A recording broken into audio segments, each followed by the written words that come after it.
I was walking through the forest just about a month ago when I came across a naked man pacing to and fro. He looked a little anxious, so I went to say hello, but he was startled when he saw me and demanded that I go. He was getting very agitated, acting like a balloon. He said I would regret it if I wasn't gone real soon. He pointed to the sky just as the clouds revealed the moon, and then he fell onto his knees before collapsing in a swoon. I didn't understand what had happened to this man. I knelt beside his body, but his body then began to change, an aberration, a transformation that I can only explain as terrifying. And I was crying as I ran, and as I ran, I heard a howling that chilled me to my bone. And as I ran, I felt for certain that I'd die out there alone. And as I ran, I saw a shadow up ahead and gave a groan, and as I ran into the werewolf, he dropped me like a stone.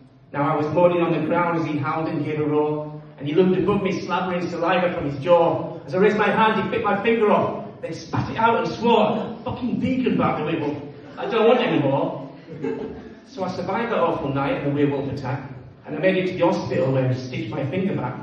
Although it looks a little hairy and the fingernail's gone black, but I'm okay as 1 month later. I enjoy a healthy snack and I sit back in the garden and listen to a tune. I can feel it getting colder on this autumn afternoon, and the sky is getting darker. The night will be here soon, but then my finger starts to throb as it points to the full moon. Now I'm getting really queasy and I think I might be sick, and my heart is turning cartwheels and beating really quick. My body's growing bigger as my bones all give a click, and new hair is sprouting everywhere, very, very thick. My whole being feels a bloodlust I acknowledge with a howl, and the scent of life is everywhere, so sweet and yet so foul. And suddenly, I'm in the street and letting out a growl so silently and stealthily around the town I prowl.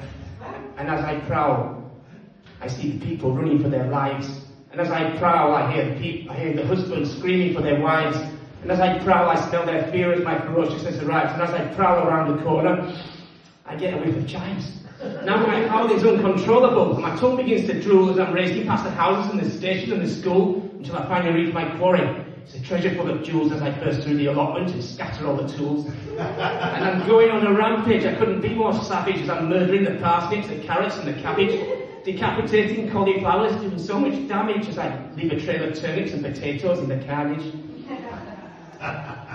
Now every month the change will take me in the middle of the night, when the moon is at its fullest and it's shining big and bright.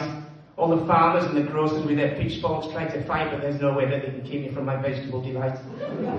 Because I'm a hungry vegan weirdwolf with convictions way too strong to be deflected by defective carnivore werewolves in the wrong. In the massacre of plants is where I know that I belong, so I'll make the kill and have my fill of veggies all night long. Thank you.